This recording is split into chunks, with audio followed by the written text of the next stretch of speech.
저는 물론 날마다 하는 것은 결코 아니지만 제 또래의 남편치고는 설거지를 꽤 자주 하는 편입니다.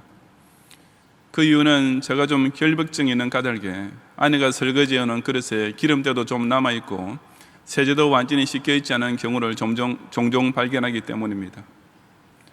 하지만 저도 나이가 들면서 이전에 거의 없었던 사고를 자주 저지르게 되었는데 바로 설거지를 하면서 유리컵이나 사기 그릇을 깨뜨리는 일입니다.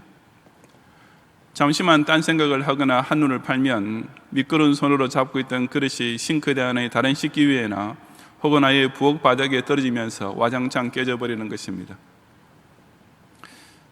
그런 식으로 한두 개 끼워 먹다 보니 한 반년 전에는 아예 그릇 세트를 새로 장만해야 할 상황에까지 이르게 되어서 제가 직접 백화점에 가서 주방기구 코너를 찾았습니다. 거기서 이것저것 한동안 고르다가 코렐 제품을 보는 순간 이거다 하고 당장 밥그릇, 국그릇, 반찬그릇 등 종류대로 8개씩 구입했습니다. 왜냐하면 제가 각 결혼했을 때 미국 처가댁의 친척 중 한 분이 그 코렐 회사의 접시 세트를 선물로 해주시면서 이 제품은 잘 깨지지 않는 것으로 유명하다고 알려주신 것이 기억났기 때문이었습니다. 그런데 써보신 분들은 잘 아시겠지만 코렐 그릇이라 해서 절대로 깨지지 않는 것은 물론 아니며 또 정말 큰 충격을 받아서 깨질 때는 산산조각의 파편들을 날리는 위험도 있다고 합니다. 그렇다 해도 오늘날의 주부들이 사용하는 그릇은 옛날 사도 바울 시대의 것과 비교할 때 여러모로 훨씬 더 좋은 것은 두말할 필요도 없습니다. 특히 본문에서 바울이 언급하고 있는 질그릇이란 당시 사회에서도 가장 값싼, 조잡스럽게 만들어졌고 또 깨지기 쉬운 그릇이었습니다. 바울은 자신을 위시한 모든 신자의 인생 자체를 그런 질그릇에 비유하고 있는 것입니다. 물론 그렇다고 해서 신자 인생이 잘 깨지거나 싸구려로 끝나는 것은 결코 아니었습니다. 왜냐하면 그 질그릇이 결국에는 보배를 담은 그릇이 되었기 때문이었습니다.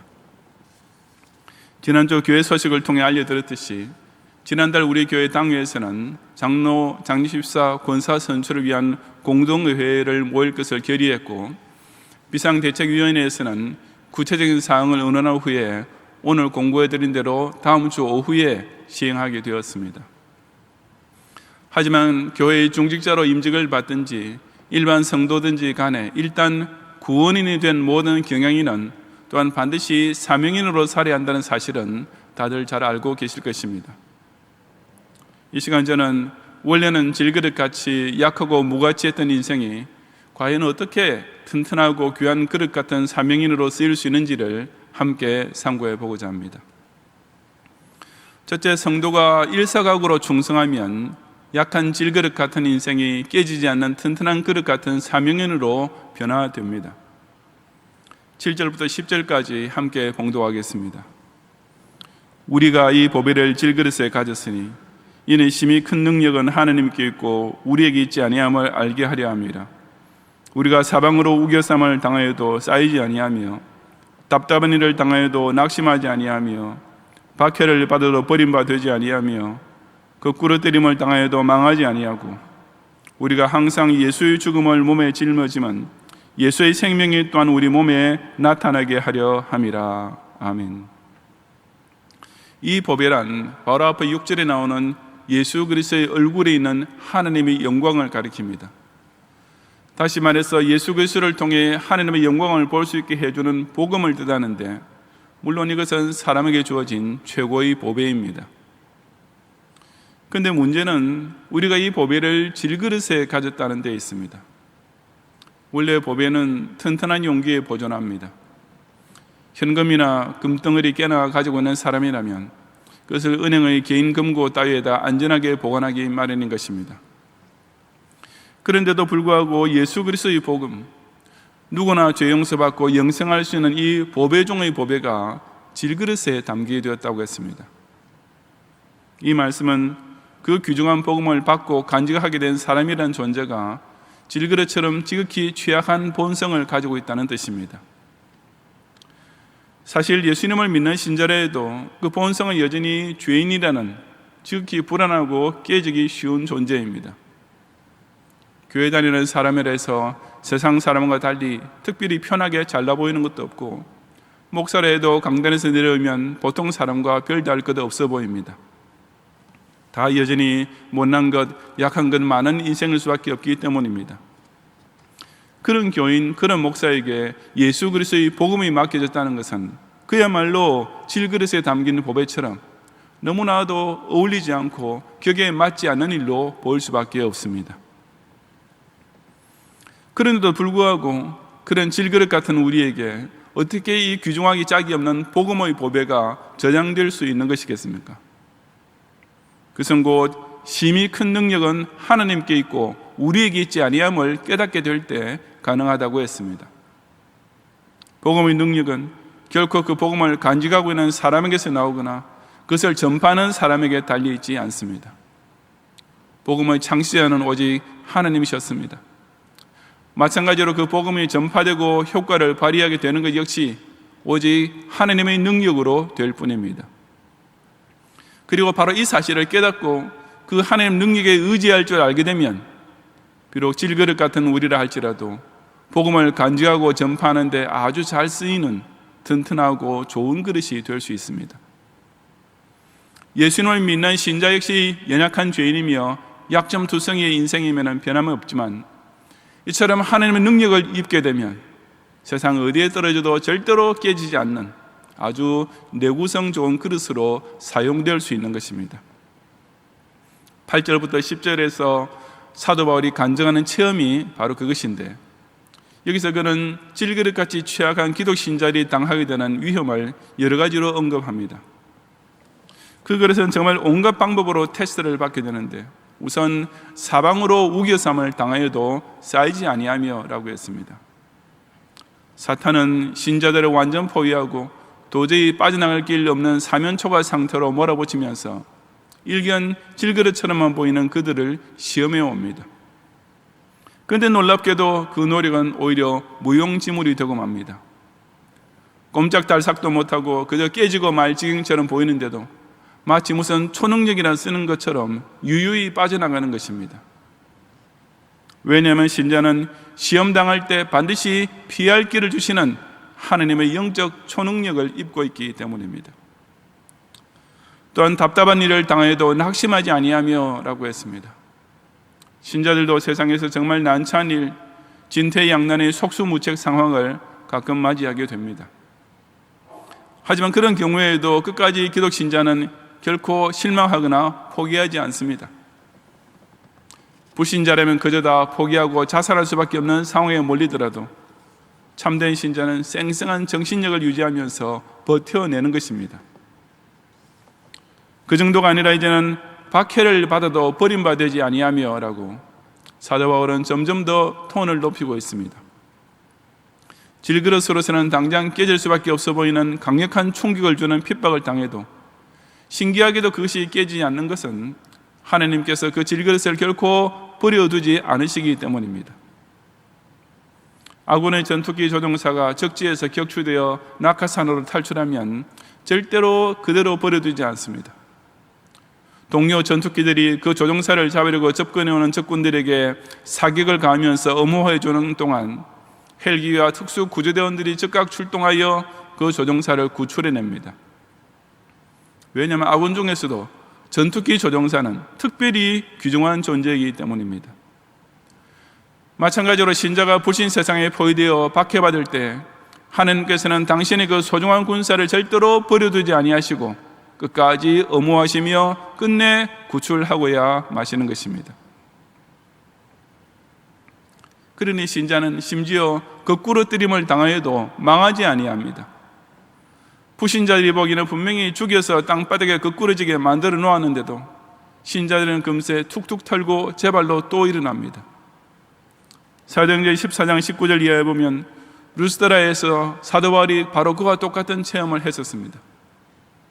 만약 루스드라 사람들이 그 현장에 남아있었더라면 자기는 돌에 맞아 쓰러져 있던 바울이 나중에 제자들이 둘러섰을 때 마치 아무 일도 없었다는 듯이 툭툭 털고 다시 일어나는 모습을 보고 마치 불사신을 대하는 느낌이 들지 않았겠습니까?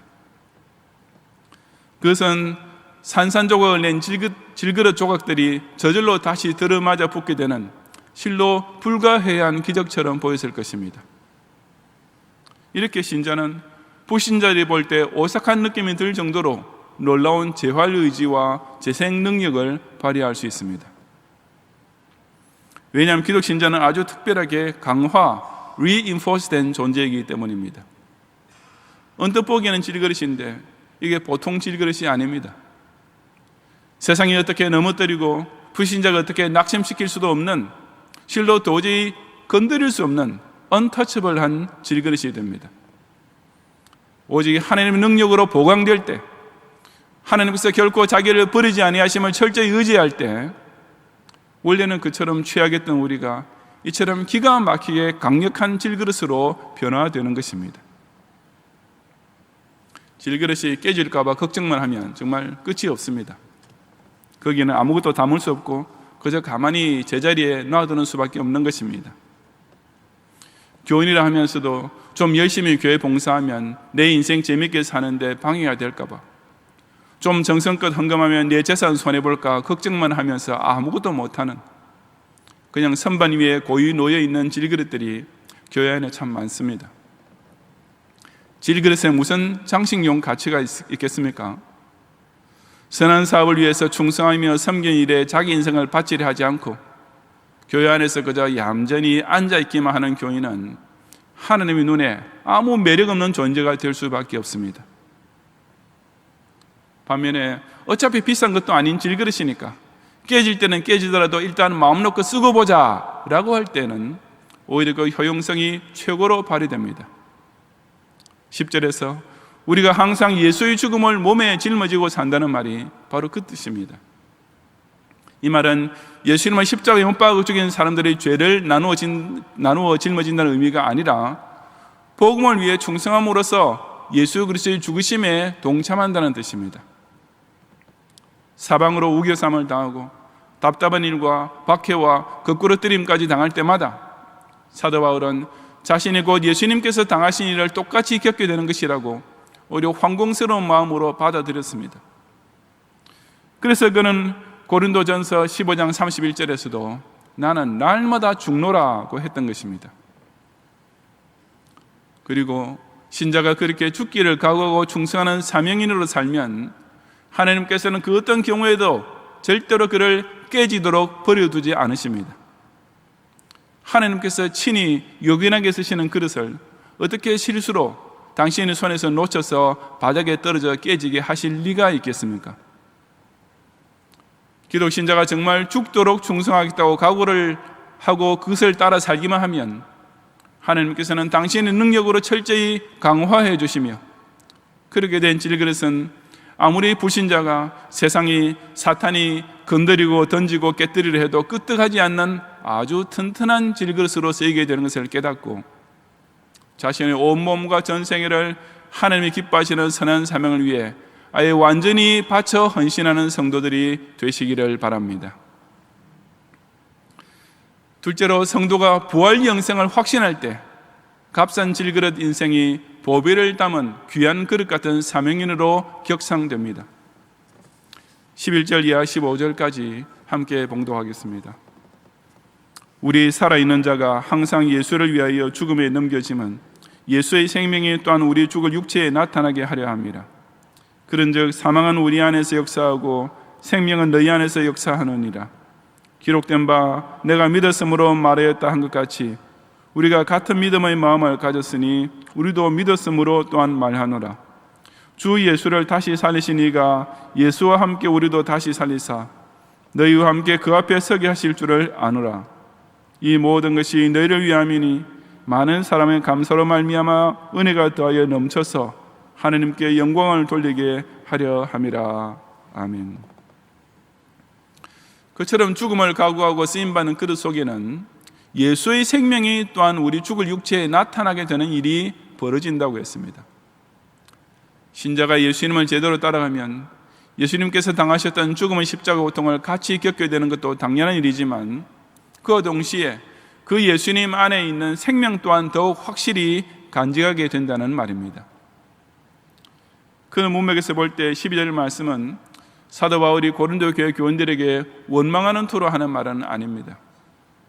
즉 사망은 우리 안에서 역사하고 생명은 너희 안에서 역사하느니라는 말이 나는 고생만 하고 좋은 것은 너희들에게 다 돌아간다라는 식의 뜻이 아닙니다. 이것은 전도자 자신에게는 십자가의 고난이 따르지만 그 결과 남에게 생명의 복음을 전할 수 있게 되었다고 보람 있게 여기는 말입니다. 물론 그 생명이란 곧 부활과 영생을 가리킵니다. 사도 바울은 바로 이 생명을 자기가 믿고 소유하고 있었던 까닭에 자신은 죽음에 넘겨지는 고난까지 넉넉히 감수할 수 있었고, 바로 그 영생 부활을 남에게 전해준다는 뿌듯한 자부심을 항상 간직하고 있었던 까닭에 복음 전파 사명을 위해 전적으로 희생하며 섬길 수 있었던 것입니다. 이어지는 말씀이 그 부활 생명에 대한 믿음을 재차 강조합니다. 13절에 기록된 바 내가 믿었으므로 말하였다라고 한 것은 시편 116편 8절부터 10절의 말씀, 즉 주께서 내 영혼을 사망에서 건지셨나이다. 내가 생명이 있는 땅에서 여호와 앞에 행하리로다. 내가 크게 고통을 당하였다 말할 때에도 나는 믿었도다 라는 구절에서 인용한 것입니다. 그 시편 기자는 부활 신앙을 가졌고 그 믿음대로 사람들 앞에서 증언하고 선포했었습니다. 사도 바울 역시 그와 똑같은 부활 신앙, 즉 같은 믿음의 마음을 가지고 자기도 또한 말하노라고 했던 것이며, 바로 그 믿음이 사도 바울로 하여금 날마다 전도하지 않을 수 없게 만들었던 것입니다. 웬만한 사람이라면 평생 한두 번 겪을까 말까 한 위험을 밥 먹듯이 통과했던 사도 바울이었습니다. 그런 가운데서도 끝까지 인내하고 견뎌냈으며 때로는 하나님의 기적적인 도우심도 체험했었습니다. 하지만 그런 바울도 자신은 언젠가는 피할 길 없는 죽음을 맞게 될 것을 잘 알고 있었습니다. 속된 말로 제명대로 살게 될지, 하나님께서 그를 순교의 제물로 받고자 하셔서 일찍 데려가실지 모르지만 하여튼 그에게도 최후의 순간, 인간적으로 볼 때는 최악의 때가 언젠가는 어차피 닥쳐올 것이었습니다. 놀랍게도 사도 바울은 그런 때가 와도 여전히 태연자약 자신만만했습니다. 왜냐하면 주 예수를 다시 살리시니까 예수와 함께 우리도 다시 살리사 너희와 함께 그 앞에 서게 하실 줄을 알고 있었기 때문이었습니다. 예수와 함께라는 말은 예수님처럼 혹은 예수님 공로에 의해서라는 뜻입니다. 이처럼 그런 예수 부활을 믿고 그 부활을 증언하면서 살기만 하면 어떻게 죽든지 간에 결국에는 영생 부활로 다시 주님과 영원히 함께 살게 될 것을 철석같이 믿고 있었습니다. 그리고 여기 너희와 함께 그 앞에 서게 하실 줄을 아노라 하는 말은 그 부활이 바울뿐 아니라 그가 전도해서 같은 예수 생명의 믿음을 얻게 한 모든 신자에게 한 사람도 빠짐없이 다 임하게 될 것을 확신하는 말입니다. 즉 부활 신앙을 공유한 신자들만 저 영원 불변의 신앙 공동체, 저 영원 부동의 새 예루살렘인 천국 교회에 입성할 수 있음을 뜻합니다. 당연한 일 아니겠습니까? 아무리 교인이라 해도 부활 신앙이 없는 사람을 어떻게 하나님께서 마지막 날 완전히 영화된 몸을 입고 예수님 앞에 서게 하실 수가 있겠습니까? 바로 이런 부활 신앙을 믿고 충성하는 신자에게만 갈수록 더 많은 감사가 넘치고 은혜가 더해지는 가운데 궁극적으로는 자신의 존재 목적인 하나님께 영광을 돌리는 삶을 살 수 있는 것입니다. 사도 바울이 우리도 믿었으므로 또한 말하노라고 한 것처럼 오늘날의 저와 여러분도 바로 그렇게 믿고 또한 그렇게 말해야 합니다. 왜 전도합니까? 왜 설교합니까? 그냥 입이 있어서 하는 것이 아니라 우리도 믿기 때문에 또한 말하는 것입니다.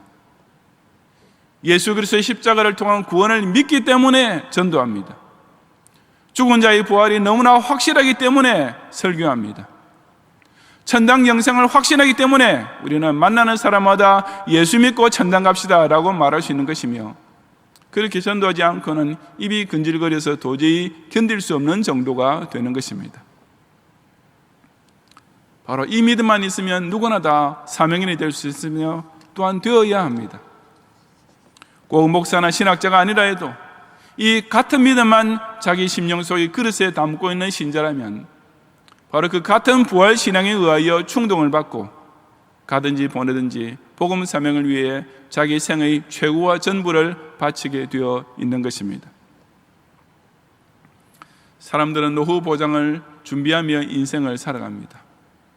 은퇴 후에 어떻게 살 것인가에 대해 다들 미리 생각하고 마련해 두며 사는 것입니다.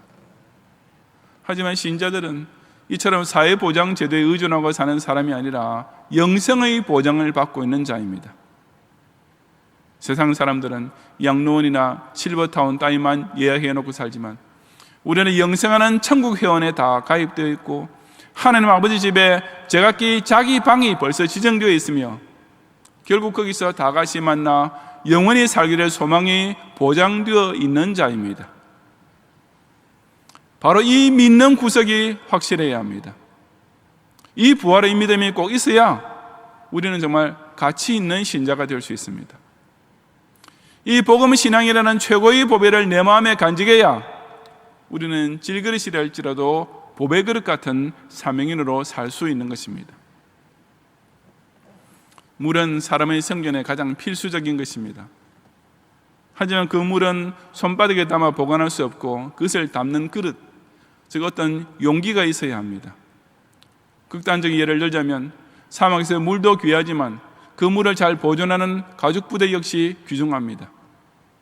그것 없이는 물을 휴대할 수도 없으며 필요할 때마다 마실 수 없기 때문입니다.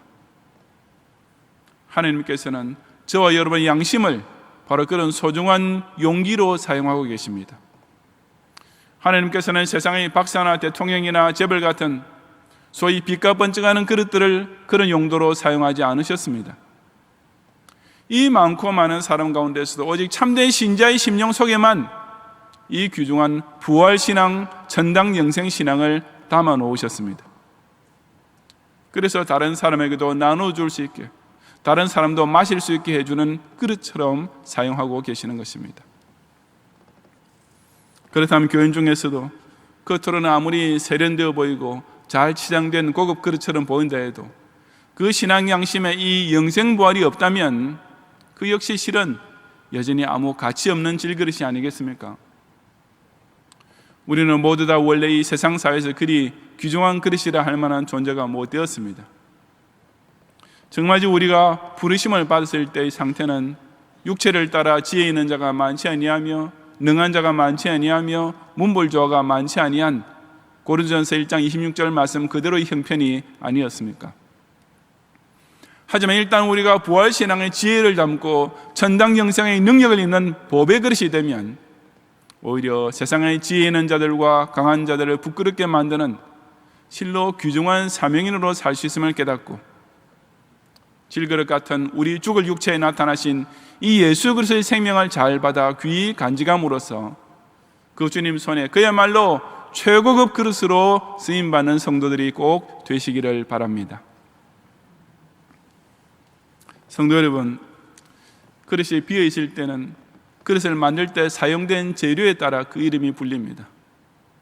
유리로 만들어졌으면 유리 그릇이고 플라스틱으로 만들어졌으면 플라스틱 그릇이고 금으로 만들었으면 금 그릇이 됩니다. 하지만 그릇에 무엇이 담기게 되면 그 담긴 내용물에 따라서 그 그릇을 지칭하게 됩니다. 즉 밥이 담겨 있으면 밥 그릇이요, 국이 담겨 있으면 국 그릇입니다. 질그릇이라는 이름은 아직 무엇이 담겨져 있지 않을 때 그 그릇에 사용된 재료에 따라서, 즉 진흙으로 만든 그릇이란 뜻에서 붙여진 이름입니다. 그 이름만 가지고 생각한다면 별로 예쁘지 않은 그릇, 잘 깨지는 그릇, 싸구려 그릇이란 연상만 되는 그릇입니다. 하지만 그 약하고 무가치한 질그릇이라 해도 일단 그 안에 보배가, 그것도 세상에서 최고의 보배가 담기면 이야기는 전혀 달라집니다. 그것은 더 이상 질그릇이 아니라 문자 그대로 보물단지라고 불리게 되는 것입니다. 예수님 영접하기 이전의 모든 인생은 사실 질그릇일 뿐입니다. 인생을 일단 하나님 앞에서 판단해보고 달아보면 단 한 사람 예외도 없이 다 참으로 연약하고 무가치한 죄인일 따름이기 때문입니다. 그럼에도 불구하고 제 딴에는 자기가 질그릇이 아니라 유리그릇이나 쇠그릇 정도는 된다고 자신하거나 혹은 정말 무슨 금은 그릇이나 되는 것처럼 우쭐대는 사람들이 많이 있습니다. 하지만 사실 각 사람의 인생의 가치는 오직 그 그릇에 무엇이 담겨 있는가에 달려 있습니다. 여러분은 어떤 그릇입니까? 여러분 인생에 과연 무엇을 담고 있는 그릇이 되어 있습니까? 자기 욕심만 가득 담고 있는 그릇, 자기 교만만 가득 차 있는 그릇, 정말 용서하시기 바랍니다만은 똥그릇 인생인 줄 알아야 합니다. 자기 딴에는 좋은 재료로 만들어진 줄 알고 교회에서 다른 교인들 눈앞에 꽤 아름답게 진열되어 있는 줄로 착각하고 폼을 잡고 있지만 실상은 아예 속이 비어있는 질그릇만도 못한 아주 더러운 오물로 채워지는 그릇으로 전락되어 있음을 깨달아야 하는 것입니다. 오직 참된 부활신앙을 담은 그릇, 그래서 하나님께서 아껴주시는 귀한 그릇, 또한 바로 그 복음을 위해 자기 몸을 완전히 내놓고 쓰이는 그릇, 그래서 어떤 시험이나 환난에도 절대로 깨지지 않는 그릇, 저와 여러분은 원래는 다 질그릇이었지만 바로 이런 주님의 보물단지가 되어야만 합니다. 이처럼 하나님의 능력을 입고 복음 사명을 위하여 담대하게 자기 몸을 바치는 사명인, 자기 속에 담겨있는 영생부활의 믿음으로서 진실하게 증언하는 사명인, 그래서 사탄이 결코 건드리거나 깨뜨리지 못하는 튼튼한 그릇, 하나님의 구속사에서 영원히 아름답게 빛나는 귀중한 그릇들이 되시기를 주님의 이름으로 축원합니다.